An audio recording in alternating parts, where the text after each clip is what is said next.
আচ্ছা, লাস্ট ক্লাসে তোমাদের এই পর্যন্ত পড়ানো হয়েছিল। ম্যাম খুব ম্যাম শব্দ করতেছে খুব। ম্যাম সবাই মিউট করে দেন।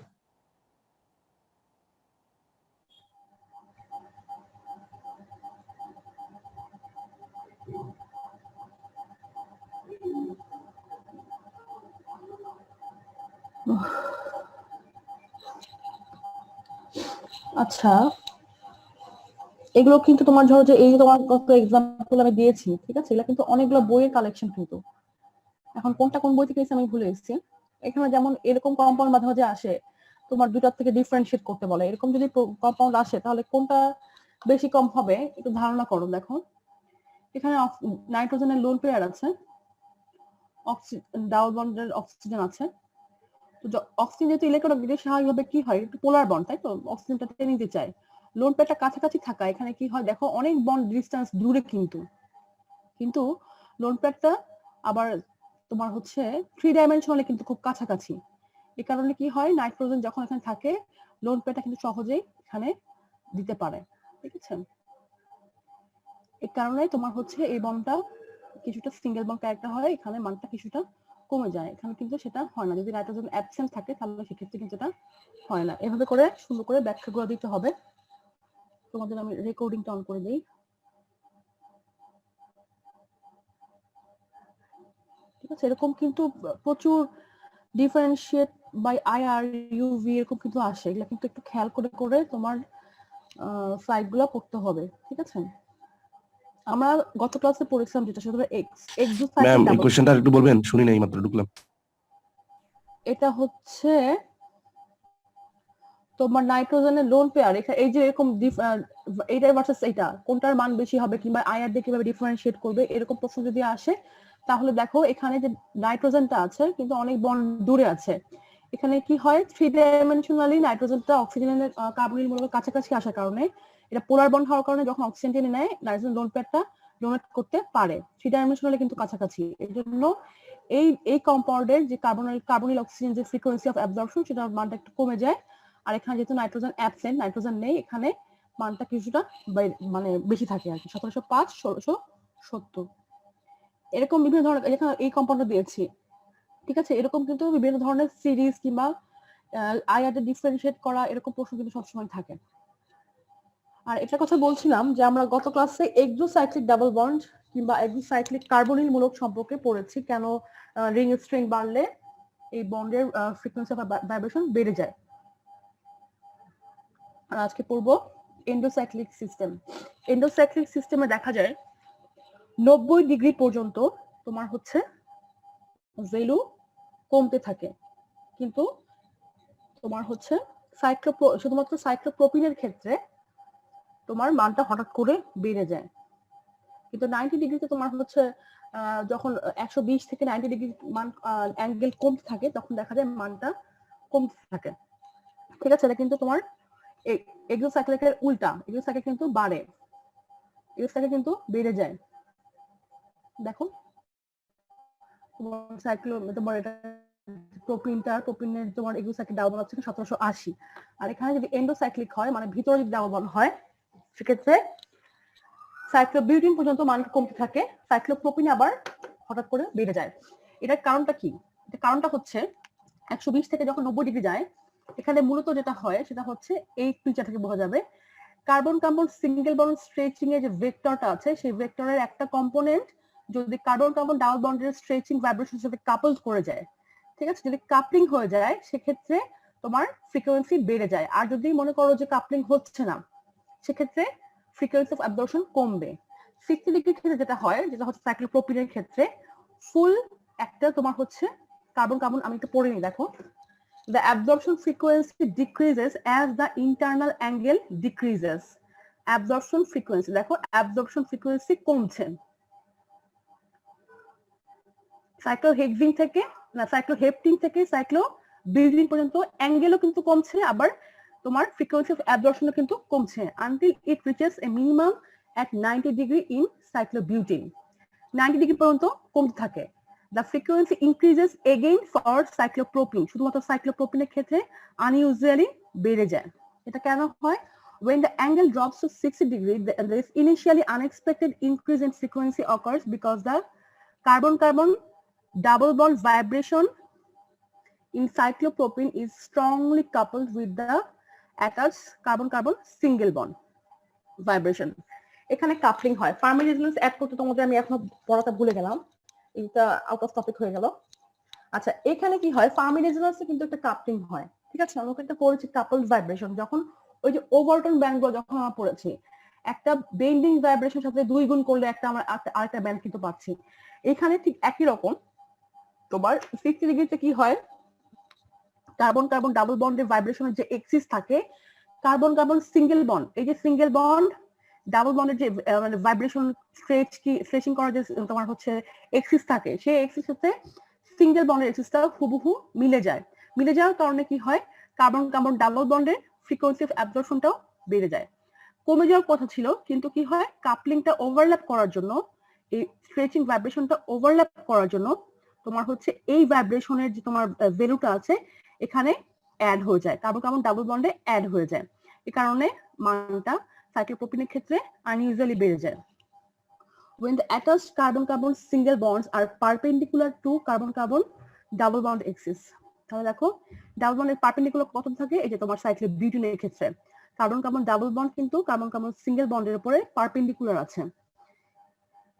Their vibrational mode is orthogonal to that of the carbon-carbon double bond. এখানে কি হয়, তোমার হচ্ছে যে তোমার এক্সিস থাকে, অর্থোগোনাল মানে হচ্ছে 90 ডিগ্রিতে থাকে যে তোমার ভাইব্রেশন এক্সিসটা, that is on different axis. তার মানে 60 ডিগ্রি এবং 90 ডিগ্রি যদি ডিফারেন্ট, 90 ডিগ্রিতে কিন্তু এখানে যেমন ফুললি ওভারল্যাপড হয়, ঠিক আছে? এখানে যেমন ফুললি ওভারল্যাপড হয়। এক্ষেত্রে কি হয়, সাইক্লোবিউটেনের ক্ষেত্রে কাপল আসলে করে না, কোন ধরনের কোনো কাপলিং করে না।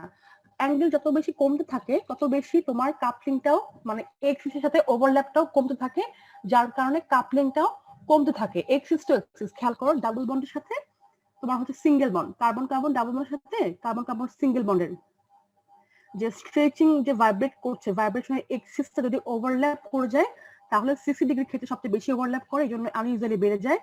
আর যখন অ্যাঙ্গেল যখন 120 থেকে 90 ডিগ্রিতে আসে তখন কি হয়, মানে এই ওভারল্যাপটা আস্তে আস্তে কমতে থাকে, যার কারণে ফ্রিকোয়েন্সি অফ অ্যাবজর্পশনটাও কমতে থাকে। নরমাল যে কার্বন কার্বন ডাবল বন্ডের ইয়াটা সেটা আস্তে আস্তে কি হতে থাকে, কমতে থাকে। কারণ কি, কারণ হচ্ছে অ্যাঙ্গেল যখন কমছে তখন কার্বন কার্বন ডাবল বন্ডের যে এক্সিস অফ ভাইব্রেশন আর কার্বন কার্বন সিঙ্গেল বন্ডের যে এক্সিস অফ ভাইব্রেশন সেটাও আস্তে আস্তে কমে যাচ্ছে। when the angle is greater than 90 degree, 90 degree চেয়ে বেশি, তার মানে কি এই পাশে গ্রোথ কথা বলছে। 120 degree for example the single carbon carbon single bond stretching vibration can be resolved into two components, one of which is coincident with the duration of carbon carbon double bond stretch। তার মানে কি 90 থেকে যখন 120 এর দিকে আসে তখন কি হয়, তখন যে তোমার যে carbon carbon single bond stretching vibration দুটো কম্পোনেন্ট পাওয়া যায়। একটা কম্পোনেন্ট শুধু কার্বন কার্বন ডাবল বন্ডের সাথে মিলে যায়, কিন্তু আরেকটা কম্পোনেন্ট মিলে না। 60 ডিগ্রিতে কি হয়, দুটো কম্পোনেন্ট ওভারল্যাপ করে, এই কারণে অনেক বেশি বেড়ে যায়। আর 120 থেকে যখন 90 ডিগ্রিতে আসে তখন কি হয়, 120 এর দিকে ভাইব্রেশনের যে স্ট্রেচিং ভাইব্রেশন আছে তার একটা কম্পোনেন্ট শুধু ডাবল বন্ডের সাথে মিলে যায় আর একটা কম্পোনেন্ট মিলে না, যার কারণে মানটা আস্তে আস্তে কি হয়, যদি এই পাশে যায় 120 এর দিকে যায় একটু বাড়ে, আর 90 ডিগ্রি গেলে একটু কমে যায়। ঠিক আছে, এটাই দেখানো হয়েছে এখানে। তোমার হচ্ছে 120 এর দিকে যখন যাবে কার্বন কার্বন ডাবল বন্ডের ক্ষেত্রে তখন শুধুমাত্র একটা কম্পোনেন্ট, শুধু এ কম্পোনেন্টটা তোমার হচ্ছে ওভারল্যাপ করবে কার্বন কার্বন ডাবল বন্ডের সাথে। ঠিক আছে, একটা component carbon carbon double bond মানে এই স্ট্রেচিং ভাইব্রেশনের একটা কম্পোনেন্ট শুধু কার্বন কার্বন ডাবলের সাথে মিলে যাবে, যার কারণে এটার ক্ষেত্রে মানটা বেশি আসবে। আর 90 ডিগ্রিতে কি হয়, 90 ডিগ্রিতে কোনো কম্পোনেন্ট মিলে না, কোনো কম্পোনেন্ট ওভারল্যাপ করে না, যার কারণে 90 ডিগ্রিতে আমাদের সাইক্লোবিউটেনের ক্ষেত্রে আমরা কিন্তু মানটা অনেক কম পাই। ঠিক আছে, প্রশ্ন কিন্তু এরকম এটা দিয়েও অনেক প্রশ্ন কিন্তু আসে।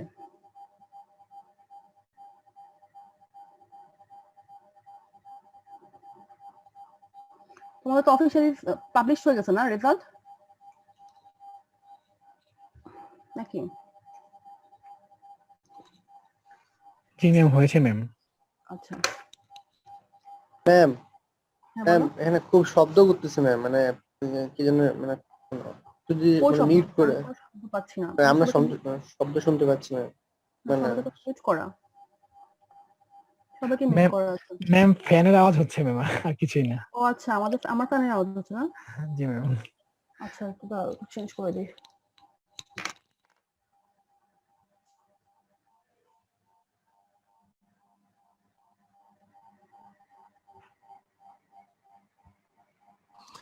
ম্যাম লাস্ট টপিকটা নতুন তো এই কারণে ভালো করে বুঝতেছি না।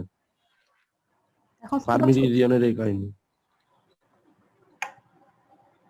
ফ্যান তো পুরোপুরি অফ করলে গরম লাগে। আচ্ছা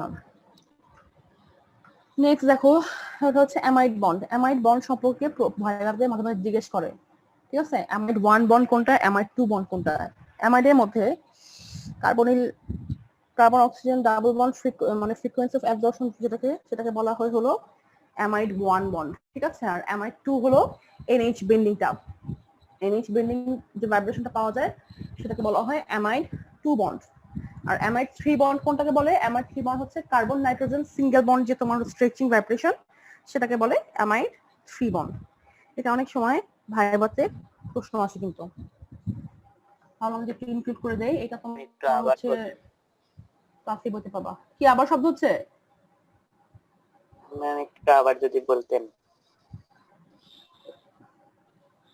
এটা হচ্ছে কিছুই না, জাস্ট অ্যামাইডের বিভিন্ন তোমার বন্ডকে নামকরণ করেছে, ঠিক আছে? অ্যামাইডের যে ফ্রিকোয়েন্সি অফ অ্যাবজর্পশন, অ্যামাইডের ক্ষেত্রে কার্বনিলের যে তোমার ভ্যালুটা আসে সেই ভ্যালুটাকে আমরা অন্য কথা কি বলি, কার্বন স্ট্রেচিং ভ্যালুকে আমরা অ্যামাইড 1 বন্ড বলতে পারি, রোমান সংখ্যায় অ্যামাইড 1 বন্ড বলে। আর NH বেন্ডিংটাকে বলা হয় অ্যামাইড 2 বন্ড, ঠিক আছে? আর অ্যামাইড 3 বন্ড কোনটা? Carbon nitrogen single bond stretching যেটা সেটাকে বলা হয় অ্যামাইড 3 বন্ড, ঠিক আছে? এটাই। আচ্ছা এখানে হচ্ছে তোমার আমি direction of carbon carbon double bond via conversion to carbonyl compounds. আমি এখানে কি করব, আমি এখানে ডাবল বন্ডের পজিশনটা ডিটারমাইন করব আইআর দিয়ে, ঠিক আছে? কিছু কেমিক্যাল রিঅ্যাকশন করব, রিঅ্যাকশন করে আইআর দিয়ে আমি কার্বন কার্বন ডাবল বন্ডটা কোন জায়গাতে সাইকেলের কোন পাশে আছে, কোন জায়গাতে আছে সেটা আমার ডিটারমাইন করতে হবে, ঠিক আছে?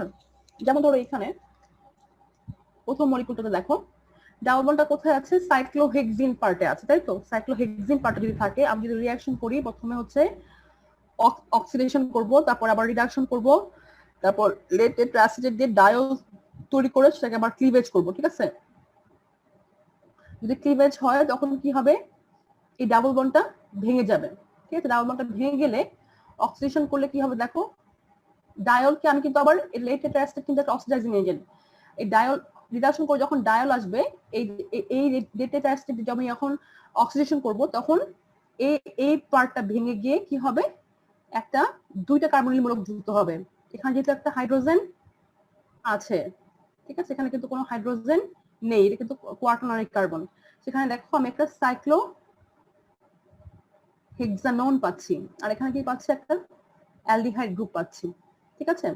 এই যে এখন আমি যদি এই কম্পাউন্ডটার আয়ার নেই, আয়ার নিয়ে যদি সাইক্লোহেক্সানোনের যে তোমার আয়ার ফ্রিকোয়েন্সি অফ অ্যাবজর্পশন 1705, আর অ্যালডিহাইডের CH টা যদি তোমার 2750 এবং 2850, আর হচ্ছে অ্যালডিহাইডের CO এর জন্য কত 1725 1730 যদি পাই, সেক্ষেত্রে আমি বলতে পারবো যে ডাবল বন্ডটা ছিল কোথায়।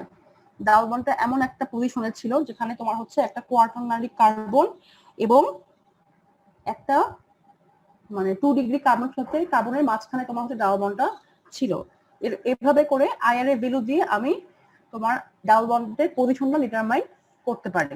ম্যাম এখানে কি ওই যে অসোনিয়াম টেট্রাঅক্সাইড দিয়ে প্রথমে ডায়ল তৈরি করা হয়, পরবর্তীতে আবার লেট টেট্রাঅ্যাসিড দিয়ে এটাকে না আপনার কার্বন তৈরি করা হয়? হ্যাঁ, লেট টেট্রাঅ্যাসিড দিয়ে তোমার ডায়লকে ক্লিভেজ করে ডায়লকে যদি তুমি লেট টেট্রাঅ্যাসিড দিয়ে তুমি হচ্ছে অক্সিডেশন করো, তখন কি হয়? কার্বনাল কম্পাউন্ড হয়। কার্বনের সাথে কতটুকু হাইড্রোজেন যুক্ত আছে সেটার উপর ডিপেন্ড করে কিটোন কিংবা অ্যালডিহাইড ফর্ম করে, তাই তো?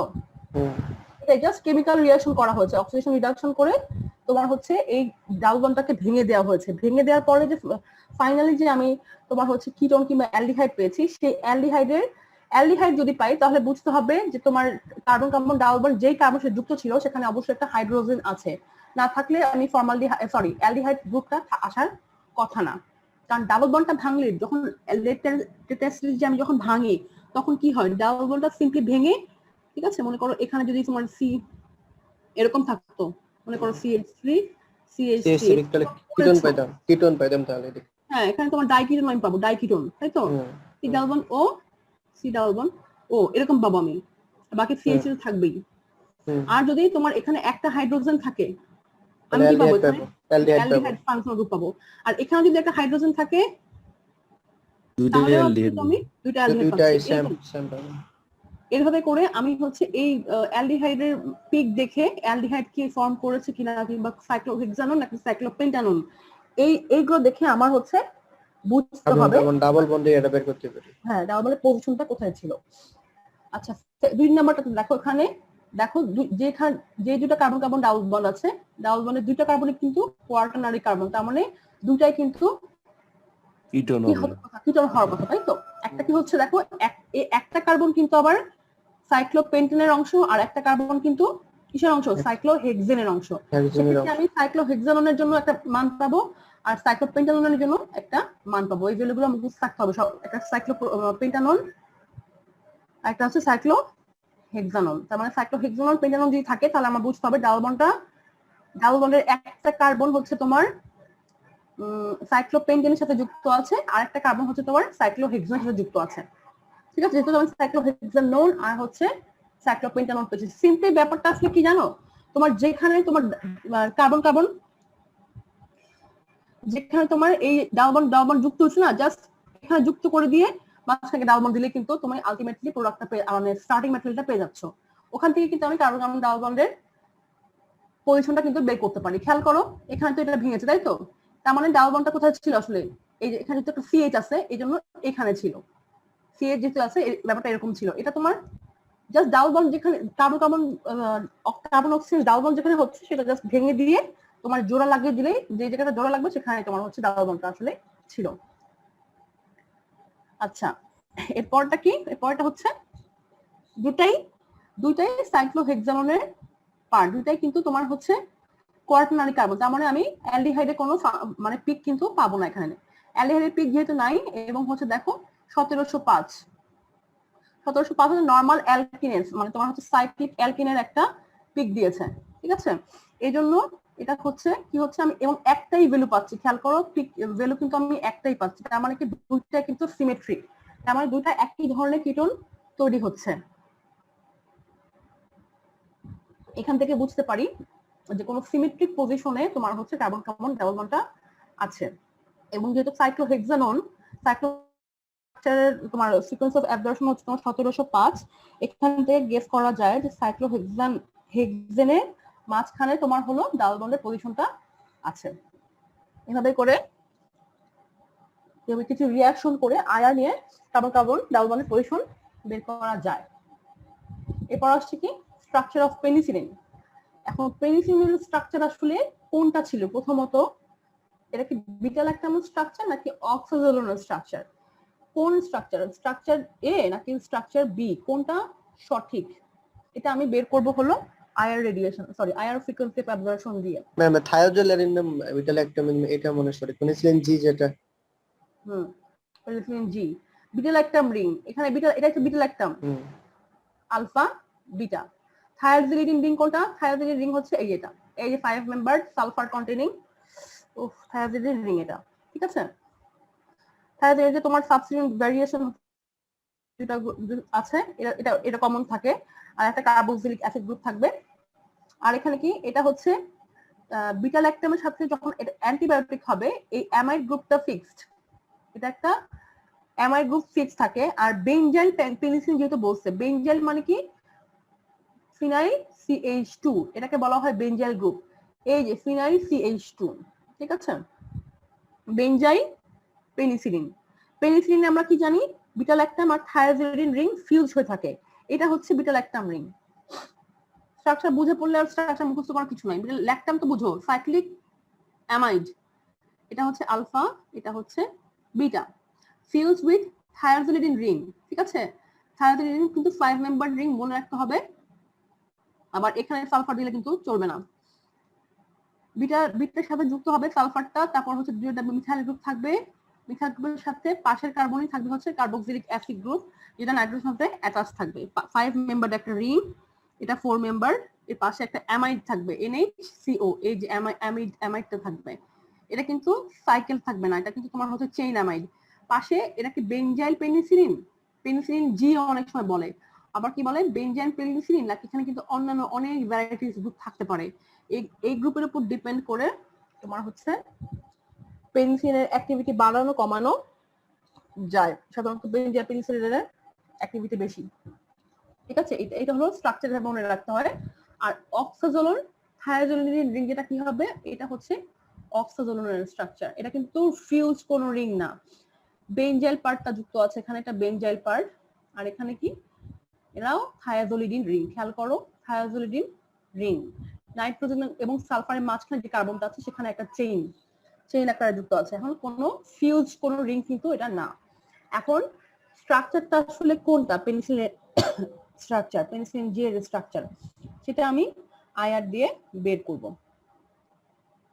মনে করো যখন আগে স্ট্রাকচার বের করতে পারে নাই, তখন কিভাবে বের করেছে, ঠিক তো? স্ট্রাকচারটা কি করেছে, শুধুমাত্র পেনিসিলিন জি নিয়ে, পেনিসিলিন জি মানে বেনজাইল পেনিসিলিন নিয়ে যদি সেটাকে মিথাইল এস্টার ফর্ম করানো হয়, ঠিক আছে, মিথাইল এস্টার যদি ফর্ম করানো হয়, আমরা কি কি ফ্রিকোয়েন্সি অফ অ্যাবজর্পশন পাই সেটা আইআর দিয়ে বের করেছে। বের করার পরে দেখা গেছে, দেখো 3333 NH স্ট্রেচিং, যেটা হচ্ছে এখান থেকে আসছে 1770 বিটাল্যাক্টামের জন্য। বিটাল্যাক্টামের আমরা একটা ফ্রিকোয়েন্সি অফ অ্যাবজর্পশন পেয়েছি। এইটা কিন্তু শুধুমাত্র যদি এই রিং থাকে এখানেই পসিবল। এটা কোনটা, সিওটা, এই যে কার্বন অক্সিজেন ডাবল বন্ড, এটা হচ্ছে কার্বন অক্সিজেন ডাবল বন্ডের জন্য। আর হচ্ছে 1748 কি, আমি যেহেতু মিথাইল এস্টার ফর্ম করে দিয়েছি, আমি যদি এস্টারিফিকেশন করি, মিথানল যুক্ত করে দিই, তাহলে কিন্তু এখানে CH3 ফাংশনাল গ্রুপটা চলে আসবে, তাই না? অ্যাসিড আর হচ্ছে অ্যালকোহল যুক্ত করলে এস্টার হয়, এটা হবে সেই এস্টারটা। এই মিথাইল এস্টারের যে কার্বনিল ফাংশনাল গ্রুপটা, এই ফাংশনাল গ্রুপের জন্য 1748, ঠিক আছে। আর 1684 মানটা পাওয়া গেছে, সেই 1684 মানটা হলো অ্যামাইড, এই যে সিওটা, এই সিওটা হচ্ছে 1684 পাওয়া গেছে। আর 1506 NH বেন্ডিং, যেটা আমরা অ্যামাইড 2 বন্ড বলি, সেটা হচ্ছে 1506, এটার ভ্যালু পাওয়া গেল, ঠিক আছে। তাহলে মিথাইল, আমি তো যখন মানে মানুষ পেনিসিলিনের স্ট্রাকচার জানতো না, তখন কিভাবে আইআর দিয়ে স্ট্রাকচারটা বের করেছে সেই কথা আমি বলছি। মনে করো পেনিসিলিনের যে স্যাম্পল আছে, সেই স্যাম্পলকে মিথাইল এস্টার ফার্স্টে কি করো, অ্যালকোহল দিয়ে ট্রিট করে তোমার হচ্ছে এস্টারিফিকেশন রিঅ্যাকশন করে মিথাইল এস্টার তৈরি করলো, তারপর তার আয়ন নিল। আয়ন নিলে দেখা যায় যে এই ভ্যালুগুলো আসে। এই ভ্যালুগুলো কিন্তু গেস করা যাচ্ছে যে স্ট্রাকচারটা আসলে অক্সাজোলোন স্ট্রাকচার না, স্ট্রাকচারটা হলো বিটাল্যাক্টামের স্ট্রাকচার। আবার ফার্দার রিঅ্যাকশন করে যে sodium salt, just sodium hydroxide, যেহেতু এখানে অ্যাসিড ফাংশনাল গ্রুপ আছে, খেয়াল করো অ্যাসিড ফাংশনাল গ্রুপ কিন্তু এখানেও আছে, এখানেও আছে। হ্যাঁ, মিথাইল এস্টার কিন্তু এখানেও ফর্ম করেছে। ইভেন যদি এই স্ট্রাকচারটা হতো, খেয়াল করো মিথাইল এস্টারের কথা আমি আগে একটু বলে নিই। এখানে যদি তুমি এস্টার ফর্ম করতো, তাহলে কি হতো, আমি কিন্তু এখানে অক্সাজোলোনের যে কার্বনিলটা আছে এটার জন্য একটা বন্ড পেতাম। আমি কিন্তু কার্বন নাইট্রোজেন ডাবল বন্ডের জন্য একটা অ্যাবজর্পশন পাওয়ার কথা ছিল, কিন্তু এখানে কিন্তু আমি মিথাইল এস্টারে কিন্তু কার্বন নাইট্রোজেন ডাবল বন্ডের জন্য কোনো পিক পাইনি, আবার অক্সিজেনের কার্বনিল মূলকের জন্য কিন্তু কোনো পিক পাইনি। আচ্ছা, ফার্দার কনফার্মেশনের জন্য সোডিয়াম সল্ট তৈরি করা হয়েছে। সোডিয়াম সল্ট মানে যে সোডিয়াম হাইড্রোক্সাইড তুমি যদি ট্রিট করো, অ্যাসিড গ্রুপ আছে, এখানে অ্যাসিড ফাংশনাল গ্রুপ আছে, সোডিয়াম সল্ট ফর্ম করবে। তাহলে পিক গুলো কি কি আসে দেখো, একইভাবে 3333 NH স্ট্রেচিং এর জন্য এটা এখানেও পেতে পারি, আমি এখানেও পেতে পারি। 1770 বিটাল্যাক্টামের জন্য আসছে, এখানে কিন্তু এটা নাই, কিন্তু এখানে এটা আছে। 1713 কার্বক্সিলেট অ্যানায়ন যেটা, সেটা আমি এখানেও পেতে পারি, এখানেও পেতে পারি। 1681 অ্যামাইড বন্ড, তাই তো? অ্যামাইড কিন্তু আবার এখানে নেই, কিন্তু এখানে কিন্তু আছে, এই যে, ঠিক আছে। আর 1515 অ্যাভিজালি NH বেন্ডিং, আমি এটা এখানে পেতে পারি, এখানেও পেতে পারি। এখন দেখো স্ট্রাকচারটা আসলে কোনটা কিভাবে বুঝবো। অক্সাজোলন নিয়ে আলাদা করে তোমার হচ্ছে মানে আইআর নেওয়া হয়েছে। আইআর যদি নেওয়া হয় তাহলে দেখা গেছে যে অক্সিজেনের যে C O carbon oxygen double bond সেটার জন্য আসে 1825 আর কার্বন নাইট্রোজেন ডাবল বন্ডের জন্য আসে 1675। এই দুইটা কম্পাউন্ডের মধ্যে দেখো 1680 এবং 1825 1675 এই ধরনের কোনো পিক কিন্তু আমি পাইনি। দেখো 1825 এখানে নাই, 1825 এটার মধ্যেও কিন্তু নেই। আর কি 1675 কিন্তু এখানে কোনো পিক নেই। তো এখান থেকে আমি বুঝতে পারি অক্সাজোলন যে পার্টটা এখানে পেনিসিলিনের মধ্যে অক্সাজোলন বলতে কোনো রিং আসলে নেই। কিন্তু যদি বিটা ল্যাকটাম তুমি আলাদা করে নাও, বিটা ল্যাকটামে দেখা যায় তোমার হচ্ছে নরমাল ভ্যালু তোমার হচ্ছে 1645, যেহেতু একটা ফিউজ রিং আছে, যেহেতু একটা ফিউজ রিং, এখান থেকে আমি বলতে পারবো পেনিসিলিন স্ট্রাকচার যখন আমি বের করব তখন দেখো নরমালি কিন্তু বিটা ল্যাকটামের তোমার হচ্ছে যদি সাইক্লিক মানে তোমার ফিউজ অবস্থা না থাকে, ফ্রি অবস্থা থাকে, সেক্ষেত্রে 1745 পাই। আর যদি কোনো রিংয়ের সাথে ফিউশন থাকে এখানে, তখন আমি কিন্তু ল্যাকটামের এই কার্বনিল অক্সিজেন কিন্তু মানটা বেড়ে যাবে। But due to the fuse to with another ring carbon oxygen get raise at 1770। এক্ষেত্রে দেখো এখানে কিন্তু 1770 আমরা পেয়েছি। ঠিক আছে। আর থায়ামিডিন রিং তোমার এখানেও আছে, এখানেও আছে। সো এখানে এটা বের করা সহজ। এখানে অ্যাস্টার ফাংশন গ্রুপটা আছে 1748 এ, অ্যাস্টার ক্ষেত্রে আমি 1748 এ অ্যাস্টারের জন্য পেয়েছি। আর কি অ্যাসিডের সল্টও আমরা এই যে এখানে পেয়েছি। সেক্ষেত্রে আমরা বলতে পারি যে পেনিসিলিনের স্ট্রাকচার হলো আসলে তোমার থায়ামিডিন বিটা ল্যাকটাম স্ট্রাকচার। অক্সিজেন যেহেতু মিলে নাই আয়ার এর সাথে, এই কারণে অক্সিজেন স্ট্রাকচারটা হবে না। ঠিক আছে, এরকম করে আয়ার দিয়ে পেনিসিলিন স্ট্রাকচার বের করা যায়। আর কোনো কনফিউশন আছে তো নাকি? ম্যাম এগুলো থেকে প্রশ্ন কিভাবে হয়? প্রশ্ন হিসেবেই হয় পেনিসিলিন স্ট্রাকচার তুমি আয়ার দিয়ে কিভাবে বের করবা। ঠিক আছে, তখন তোমাকে এগুলো একটু ব্যাখ্যা যেটা মুখে বললাম সেটা বলতে হবে, লিখে নিতে হবে। আর এই মানগুলো অবশ্যই দিতে হবে, কোনটা কোন বন্ড অবশ্যই লিখে দিতে হবে। এখানে যে আমি দেখো বিটার একটা রিং আছে, আমি কনফার্ম করলাম। বিটার একটা থাকলে যে 1745 আসার কথা ছিল, না এসে 1770 আসছে, তার মানে যে একটা ফিউজ রিং আছে, এটা কিন্তু এই বিটার একটা থেকে খুব ভালোভাবে বোঝা যায়। আচ্ছা,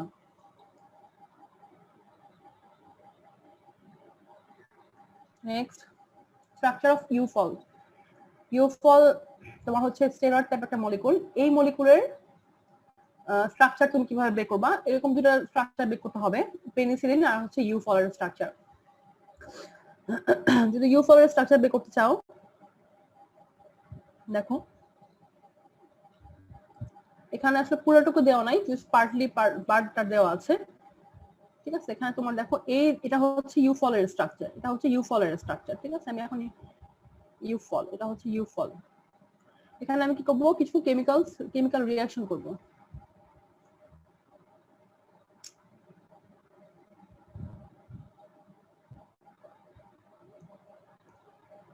আচ্ছা, এখানে যে তোমার এই দেখো ডাবল বন্ড পার্টটা আছে, এই ডাবল বন্ড থেকে আমি রিডাকশন করব কি দিয়ে, hydrogen palladium in acetic acid দিয়ে। যদি তোমার হচ্ছে অ্যাসিটিক অ্যাসিড, এটা কি অ্যানহাইড্রাইড ম্যাম, অ্যানহাইড্রাইড, হ্যাঁ অ্যানহাইড্রাইড।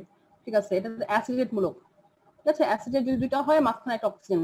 অ্যানহাইড্রাইড দিয়ে তোমার হচ্ছে রিডাকশন করো, রিডিউস করো, তাহলে তোমার শুধুমাত্র সাইড চেইন ডাবল বন্ড থাকলে সেটা রিডাকশন হয়ে যায়, মাঝখানে যে সাইক্লিক পার্ট থাকে সেটা কিন্তু রিডিউস হয় না।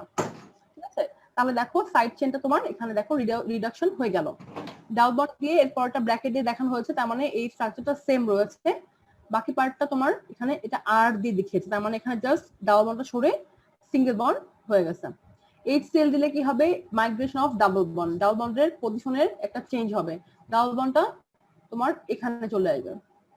এটার নাম হচ্ছে আইসোইউফল, এই কম্পাউন্ডের নাম হচ্ছে আইসোইউফল। এখানে যদি আবার অক্সিডেশন করি তাহলে কি হবে, কার্বনিল মূলক যুক্ত হবে। এখানে রিয়াজেন্ট কিছু লেখা নাই, কার্বন অক্সিজেন ডাবল বন্ড তৈরি হচ্ছে। এখানে আমি যদি ওজোনোলাইসিস করলে কি হয়, ওজোনোলাইসিস করলে এটা ভেঙে যাবে, ভেঙে গেলে একটা হচ্ছে কার্বক্সিলিক অ্যাসিড ফাংশনাল গ্রুপ পাচ্ছি, আর একটা হচ্ছে কার্বন অক্সিজেন ডাবল বন্ড পাচ্ছি। ঠিক আছে,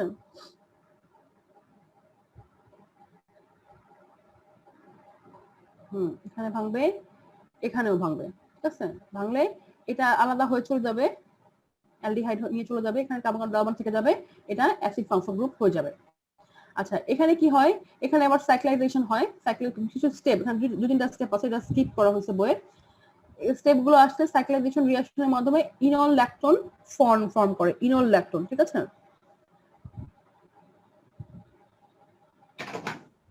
alpha beta gamma, gamma enol lactone, gamma পজিশনে ডাবল বন্ড আছে, আর এটা হচ্ছে সাইক্লিক অ্যাস্টারকে বলি আমরা হচ্ছে lactone, enol lactone.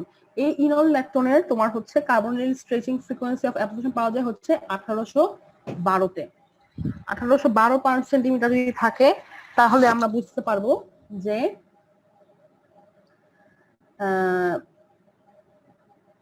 Gamma enol alpha beta, হ্যাঁ গামা ইনল ল্যাকটোনটা তোমার তৈরি হয়েছে।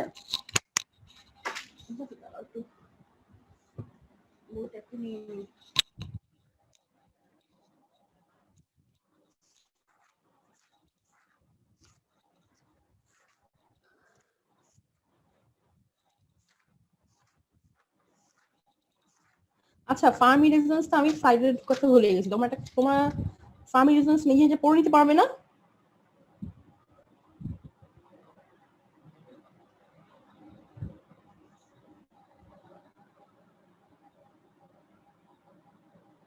আচ্ছা, তো এই যে গামা ইনল ল্যাকটোন তোমার হচ্ছে আইসোইউফল থেকে তোমার হচ্ছে আসলে মেইন কথা হচ্ছে এই যে গামা ইনল ল্যাকটোনটা আছে, এখান থেকে মেইনলি আইসোইউফলের স্ট্রাকচারটা বের করা যায়, মানে আইসোইউফল যে তোমার হচ্ছে তৈরি হয়েছে সেটা, সেই স্ট্রাকচারটা পর্যন্ত বের করা যায়। এখানে কিন্তু ফুল স্ট্রাকচার ডিটারমিনেশন দেওয়া নাই, পার্শিয়াল দেওয়া আছে, আমি তোমাকে যেটা বলছিলাম একটু আগেই, সেটা হচ্ছে এই ইনল গামা ইনল ল্যাকটোন থেকে এইটা বের করা যায় যে আইসোইউফল স্ট্রাকচার, মানে এই পার্টটুকুন স্ট্রাকচারের মধ্যে আছে।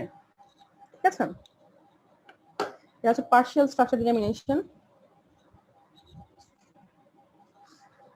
আচ্ছা, নেক্সটটা কি, IR radiation and greenhouse effect. এটা আমি তোমাদের লেকচার প্রথমে একটু বলেছিলাম, সেটা হচ্ছে যদি তোমার এই যে মানে সূর্য থেকে যে রেডিয়েশন গুলো আসতেছে, আইআর ইউভি রেডিয়েশন গুলো যে আসতেছে, এটা কি করে তোমার আর্থের যে সারফেসটা আছে এটা আগে অ্যাবজর্ব করে, অ্যাবজর্ব করার পরে যখন হিট অ্যাবজর্ব করে কিন্তু সে যখন টেম্পারেচারটা একটু কমে তখন কিন্তু সে নিজের টেম্পারেচার কমানোর জন্য কিন্তু সেই রেডিয়েশন গুলো আবার এমিট করে দেয় আস্তে আস্তে, ভাইব্রেশনাল, যেটাকে আমরা বলি আসলে ভাইব্রেশনাল এনার্জি এবং ট্রান্সলেশনাল এনার্জির ফর্মে তোমার হচ্ছে কেমিক্যাল এনার্জি তোমার মানে এমিট করে দিচ্ছে সারফেসটা, তোমার আর্থের সারফেসটা।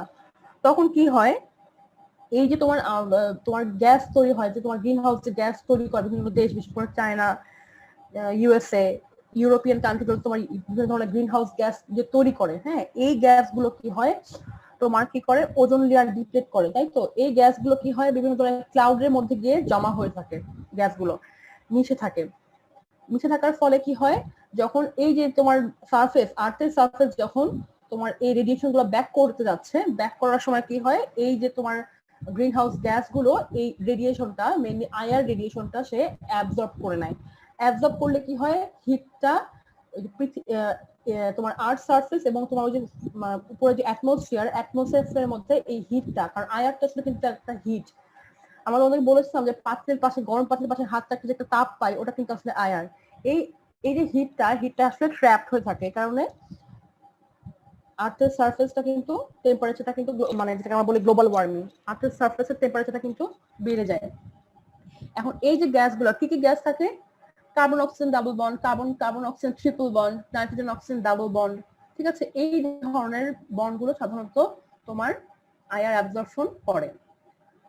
আমি একটু পড়ি দেখো, an increase of carbon dioxide greenhouse effect leads to the trapping of more heat on earth, thus preventing the heat from escaping to space, মানে স্পেসে চলে যেতে পারে না। ঠিক আছে, এটাকে প্রিভেন্ট করে হচ্ছে গ্রিন হাউস গ্যাসগুলো, leading to increase in global temperature. UV visible radiation from the sun brings energy to earth which is absorbed and converted into vibrational and translational even chemical energy. A part of the vibration energy is re-emitted. কিছুটা তোমার vibrational energy তোমার absorbed হয় surface দিয়ে, কিছুটা কি হয় emission হয় as higher radiation and carbon dioxide of normal air absorbed strongly from 2300 থেকে 2400 per centimeter.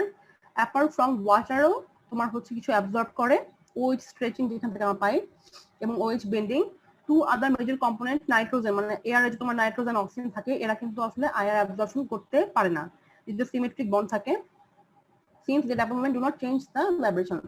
এই কারণে কি হয় তোমার যে ট্র্যাপড কার্বন মনোক্সাইড, ঠিক আছে, নাইট্রোজেন ডাইঅক্সাইড, কার্বন ডাইঅক্সাইড, এই ধরনের গ্যাসগুলো তোমার হচ্ছে আয়ারটা যে রিএমিট করে আর্থের সারফেস থেকে যে রিএমিট করা হচ্ছে সেটা ক্লাউডের মাধ্যমে যেটা ভেসে থাকে এটা অ্যাবজর্ব করে নি, অ্যাবজর্ব করে হিট যখন অ্যাবজর্ব অবস্থা থাকে মানে তোমার অ্যাটমসফিয়ারের মধ্যে, তখন অ্যাটমসফিয়ারিক টেম্পারেচারটা রাইজ করে। আচ্ছা, আয়ার রেডিয়েশন এন্ড এটা কিছু কিছু কিছু অ্যাপ্লিকেশন, হ্যাঁ, আয়ার রেডিয়েশনের অ্যাপ্লিকেশন কিংবা আয়ার কোন কোন অ্যাপ্লিকেশন হয়, আয়ার স্পেকট্রোফটোমিটার দিয়ে আমরা কি কি অ্যাপ্লাই, কোন কোন জায়গায় অ্যাপ্লাই করতে পারি। অটোমোবাইল পলিউটেন্টস, এখানে কি তোমার হচ্ছে মনে করো যে কোনো কোনো গাড়ি কিংবা ট্রাক, এখানে কি হয় যে তেলটা ইউজ করা হয়, তেলটা যদি তোমার হচ্ছে খুব বেশি ভালো মানে পিওর অকটেন না হয়, হ্যাঁ, পিওর অকটেন না হয়, যদি এখানে তোমার অন্যান্য আদারওয়াইজ কোনো তোমার যেমন মেবি হেপটেন টেটেন এগুলো ইউজ করা হয়, এই ধরনের তেল যদি ব্যবহার করা হয় সেক্ষেত্রে কি হয় গাড়িটা কিন্তু প্রচুর গ্যাস তৈরি হয়, ঠিক আছে। মানে এই যে তোমার এগুলো কিন্তু carbon dioxide gas, carbon monoxide gas কিন্তু গাড়ি থেকে, অটোমোবাইল থেকে কিন্তু আসে। The exhaust from poorly maintained car, তার মানে পিওর মানে খুব ভালো তেল যখন যেখানে যে গাড়িগুলো নেয় না, contain carbon monoxide and hydrocarbon, ঠিক আছে। কিছু কিছু তেলের মধ্যে কি করা হয় বিভিন্ন ধরনের চেইন হাইড্রোকার্বন, তোমার হচ্ছে মনে করো পিওর অকটেন, হ্যাঁ, অকটেন নাম্বার কিন্তু আমরা পড়েছি, আমি জানি না তোমার পড়েছি কিনা, অকটেন নাম্বার যত বেশি ওই গাড়ির তেলের মানটা তত বেশি ভালো হয়, হ্যাঁ। অকটেন এখন অনেক জায়গাতে করে কি অকটেনের সাথে আবার কিছু কিছু হাইড্রোকার্বন অথবা অ্যানহেপ্টেন দেন না ম্যাম, হ্যাঁ, হেপটেন এনহেক্সেন এগুলো মিক্স করে দেওয়া হয়, কিছু ধরনের ব্রাঞ্চড হাইড্রোকার্বন, ঠিক আছে।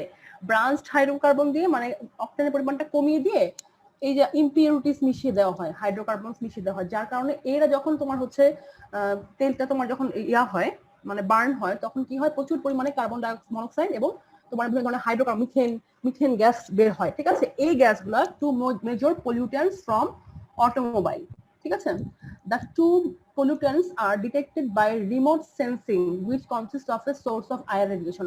আমাদের দেশে এগুলো তো কোনো পাত্তাই নাই, অ্যাক্সিডেন্টলি কাউন্ট করা যাচ্ছে না, আর কার্বন মনোক্সাইড নিয়ে কে চিন্তা করে বলো, চিন্তা করার সময় নাই। আর বিভিন্ন ধরনের যে তোমার ডেভেলপ কান্ট্রি আছে সেই কান্ট্রিটাতে কি করা হয় আয়ার রেডিয়েশন দিয়ে তোমার আয়ার রেডিয়েটর বসানো থাকে রোডের একটা পাশে, ঠিক আছে। যেখানে যে আয়ার রেডিয়েশনের কাজটা হচ্ছে যে তখন গাড়ি যখন পাস করে যাচ্ছে এখানে যে তোমার হিটটা তৈরি হচ্ছে কিংবা যে গ্যাসের একটা ইয়া তৈরি হচ্ছে সেখান থেকে সে স্যাম্পল নিয়ে ইনস্ট্যান্ট স্যাম্পল নিয়ে গাড়ি কিন্তু দাঁড়াবেও না, জাস্ট রোডটা ক্রস করে যাচ্ছে সেখান থেকে কিন্তু স্যাম্পল নিয়ে কি করে চেক করে ম্যাম, এটা হচ্ছে যে কি হ্যাঁ। পরিমাণ গ্যাস ওরা ইমিট করতেছে, তো হ্যাঁ, লেভেলটা যদি বেশি হয়ে যায় তাহলে ওরা হয়তো বা স্টেপ না এরকম, হ্যাঁ, বিভিন্ন ধরনের ফাইন করে আর কি, ঠিক আছে। তো ইন্টেন্সিটি তোমার হচ্ছে কার্বন মনোক্সাইড তো গাড়ি থেকে বের হবে, এটা তো স্বাভাবিক, কারণ অকটেন তো ডেফিনেটলি আছে, হ্যাঁ, হাইড্রোকার্বন থাকবে, কিন্তু তার পরিমাণটা কতটুকু আছে ইন্টেন্সিটি থেকে আমাদের ডিটারমাইন মানে পার্সেন্ট ট্রান্সমিটেন্স থেকে বের করা হয় কতটুকু কার্বন মনোক্সাইড বের হচ্ছে, যদি একটা লিমিট ক্রস করে তখন কি করা হয় ওই যে তোমার তখন একটা ভিডিও থাকে, দেখো incorporation of detector, calibrator, video and a computer records the picture of the number plate along with the percent of pollutants, কত পার্সেন্টে pollutants বের করছে একটা গাড়ি এবং নাম্বার অফ দ্য, কারণ ভিডিও যেহেতু থাকে ভিডিও রেকর্ডার একটা গাড়ির নাম্বার রেকর্ড করা থাকে, ওই বেসিসে ওনার অফ দ্য কার বের করে তাকে ফাইন করা হয়, ঠিক আছে, ভেহিকেলটাকে ফাইন করা হয়। এই হলো তোমার মানে ডেভেলপড কান্ট্রিতে তোমার হচ্ছে পলিউশন মেইনটেইনের একটা প্রসেস, আমাদের দেশে এগুলো কিছু নাই। আচ্ছা, এভাবে তুমি আয়ার রেডিয়েশনকে তুমি একটা বিষয় মানে অ্যাপ্লাই করতে পারো। আরেকটা হচ্ছে কি ব্রেথ অ্যানালাইজার টুল। এটা আমার মনে হয় কি তোমাদের এই টুলটা ছেলেদের হলে বসানো উচিত। কেন দেখো, যারা ইথানল নেয়, ঠিক আছে, for determining ethanol level in blood, একটা মানুষ যখন অ্যালকোহল কনজাম্পশন করে তখন কি হয়, ব্লাডে অ্যালকোহল কিন্তু ইথানল সাধারণত আমরা যখন যে কি জানি বলে মদ টদের মধ্যে কিন্তু ইথানলের পার্টটাই বেশি থাকে, তাই তো? তখন কি হয়, ব্লাডে যখন মিশে যায় সেটা যেহেতু ভোলাটাইল একটা কম্পাউন্ড, সেটা ডিফিউশনের মাধ্যমে ব্লাড থেকে নিঃশ্বাসের মাধ্যমে বের হয়ে আসে, ঠিক আছে? আচ্ছা, তো এই যে ব্লাড অ্যালকোহল বেরিয়েছে ম্যাম, অ্যালকোহল তো উদ্দায়ী, ওটা তো খাওয়ার তাই না? পরে ওটা বেরিয়ে আসে এর মধ্যে, আরে গাধা, ব্লাড অ্যালকোহলটা লাংসে কি হয়, ডিফিউশন হয়ে যায়, ছড়িয়ে যায়। ডিফিউজ হওয়া মানে কি ঘন থেকে হালকার দিকে আসে, তাই তো, ছড়িয়ে যাওয়া। যখন লাংসে ডিফিউশন হয় তখন কি হয়, মানুষ নিঃশ্বাস তো লাংসে তো নিঃশ্বাস সাথে তুমি যখন হচ্ছে ইনহেল এক্সহেল করছো তখন তোমার কার্বন ডাইঅক্সাইড বের হচ্ছে না, কার্বন ডাইঅক্সাইড সাথে তোমার হচ্ছে ইথানলও বাষ্প আকারে বের হয়ে আসে। তোমরা ছেলেরা, আমি জানি না তোমার ছেলেদের হলে, আমি তো শুনি অনেক কিছু হয়, আমি জানি না কি হয়। এখন এখানে যখন তোমার, আমি জানি না তোমার যারা এরকম কারোর কাছ থেকে নিশ্চয় কিনা যারা ড্রিঙ্ক করে তোমাদের ছেলেদের হলে, যারা ড্রিঙ্ক করে তাদের কাছে কিন্তু একটা বাজে স্মেল পাওয়া যায়, এবং এই স্মেলটা হচ্ছে ইথানলের স্মেল।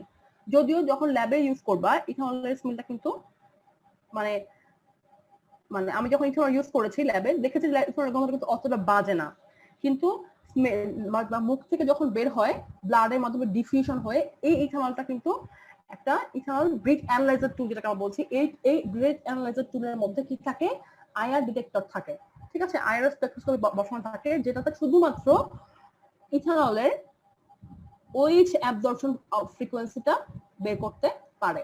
ওএইচ, ইথানলের মধ্যে ওএইচ থাকে, সেখানে 3499 এই আশেপাশে তোমার ওএইচ এর অ্যাবজর্পশন পিক আসতেছে কিনা, এই জাস্ট তোমার নিঃশ্বাস থেকে এটা বের করা যায়। আমি কি বলি দেখো, for determining ethanol level in blood, use of IR spectrophotometers specifically designed for OH stretching region, শুধুমাত্র OH stretching region থাকে। The diffusion of blood alcohol through the lung occurs into the blow of breath, which is subjected to IR spectroscopy in the OH region. অবশ্যই তোমার নিশ্চয়ই যখন OH টা বের হয়ে আসবে, ইথানলটা বের হয়ে আসবে, তখন কি হবে, OH ব্রেথ অ্যানালাইজার টুলের মতো যদি ডিটেক্ট করে, তখন এই অ্যানালাইজার টুলে শুধুমাত্র OH টাই ডিটেক্ট করতে পারবে। OH যদি পিক আসে তাহলে বুঝতে হবে কি তুমি ড্রিঙ্ক করো কিংবা ড্রিঙ্ক করেছো রিসেন্টলি, ঠিক আছে। Which is subject to IR spectroscopy. The test is useful to determination of the alcohol level in the breath and therefore in the blood এবং তোমার অ্যালকোহলের তোমার ইম্পিকা ইন্টেন্সিটি থেকে তোমার ব্লাডে কতটুকু আছে এবং নিঃশ্বাসে কতটুকু আছে এটা কিন্তু বের করা যাচ্ছে, ঠিক আছে। আশা করি ছেলেরা এই ধরনের কাজ করো না, নাকি আশা করাটা ভুল? ম্যাম আমাদের ছেলেরা অনেক ভদ্র ম্যাম, এরা সুজন অনেক ভদ্র ম্যাম। তোমরা যে কি সেটা তো এক আল্লাহ জানে, বুঝছো? ওই উপরে যখন দেখে সবই তো দেখে, সবারই সব রেকর্ড আছে, সমস্যা নাই।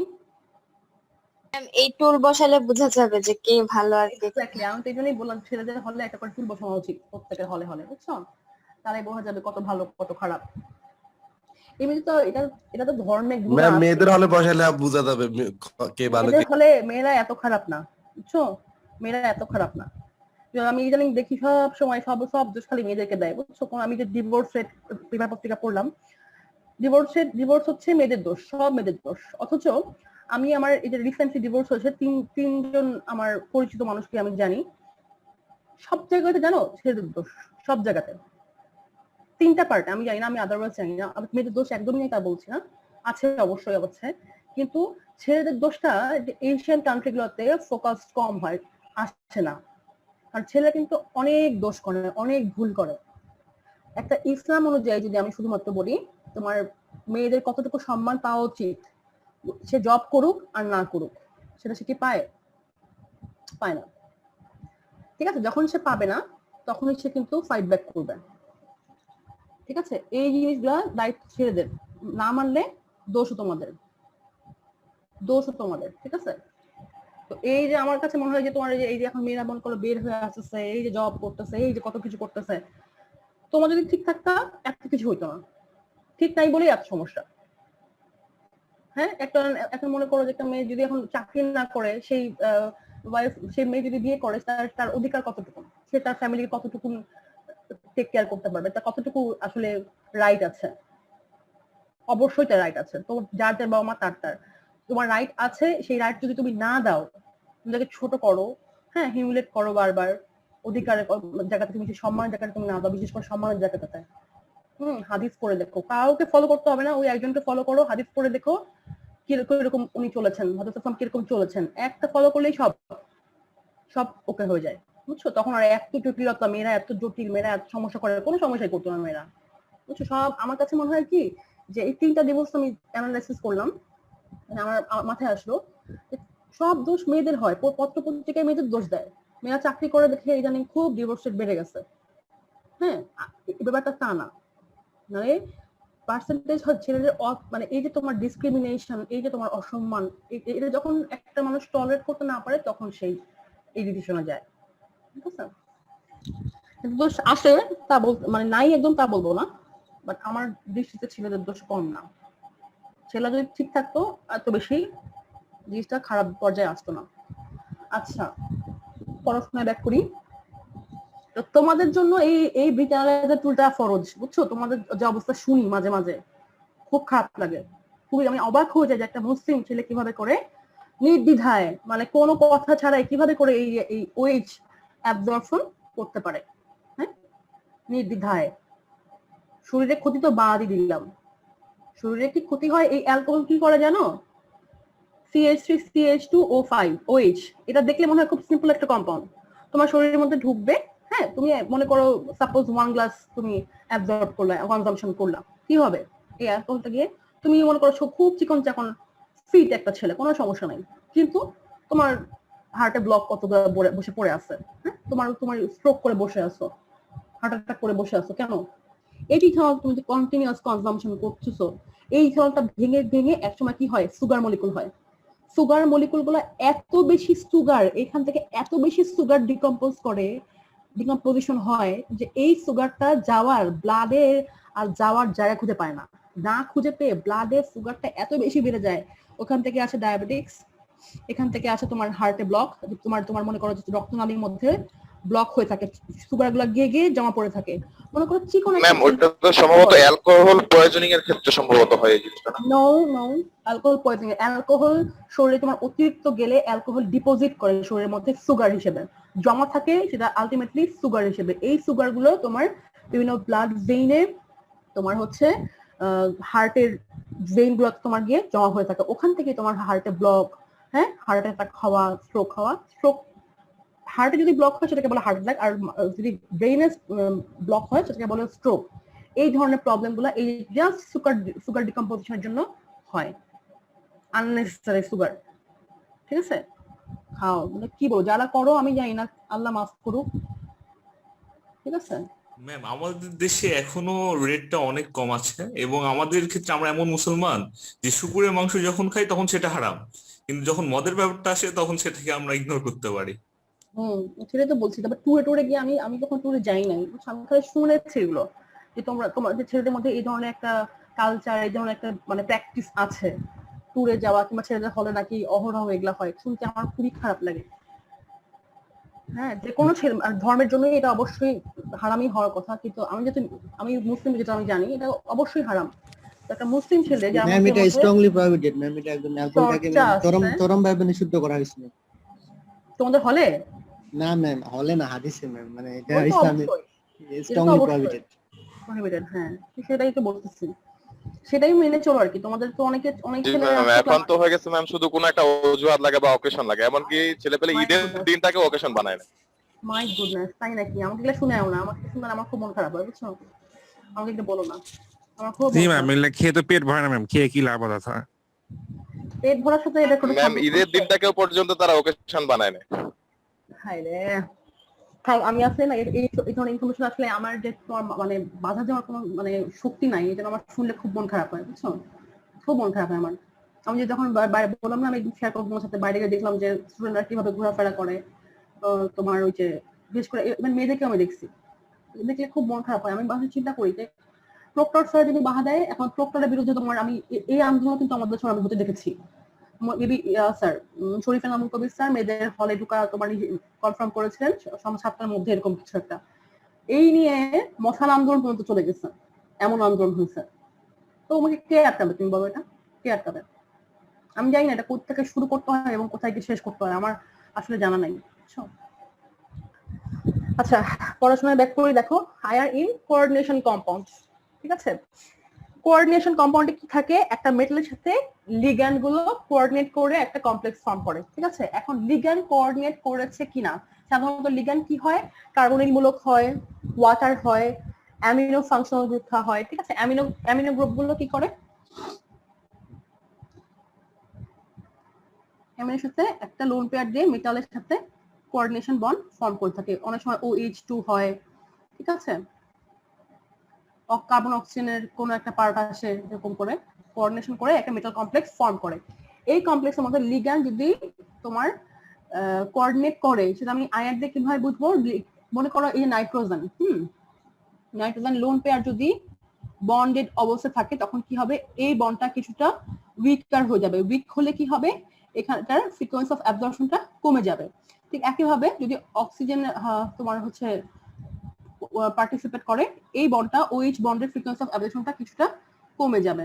ঠিক আছে, এই কারণে হচ্ছে আয়ার দিয়ে আমি কমপ্লেক্স ফর্ম করেছে কিনা এটা আমি বের করতে পারি। The coordinate of ligand with the metal is conferred by IR and far IR spectra. The IR spectrum of the ligand is compared with that of the complex. মানে হচ্ছে ফ্রি লিগ্যান্ডের আয়ার নেওয়া হয়, তারপর হচ্ছে কমপ্লেক্স ফর্ম করার পরে আয়ার নেওয়া হয়। And from the shift in values of NH এবং এটা মানে শিফট অফ ভ্যালু, মানে মানটা কিছুটা কমে যাবে। ঠিক আছে, তোমার পিওর লিগ্যান্ড থেকে যদি কমপ্লেক্স ফর্ম করে মানটা কিছুটা কমে যাবে। এখান থেকে আমরা কনফার্ম করতে পারি তোমার অ্যামিনটা, তোমার লিগ্যান্ডটা মেটালের সাথে কমপ্লেক্স ফর্ম করেছে কি করেনি। আচ্ছা, নেয়ার আয়ার ইন মেডিকেল সায়েন্স, কতটুকু আছে? একটা কথা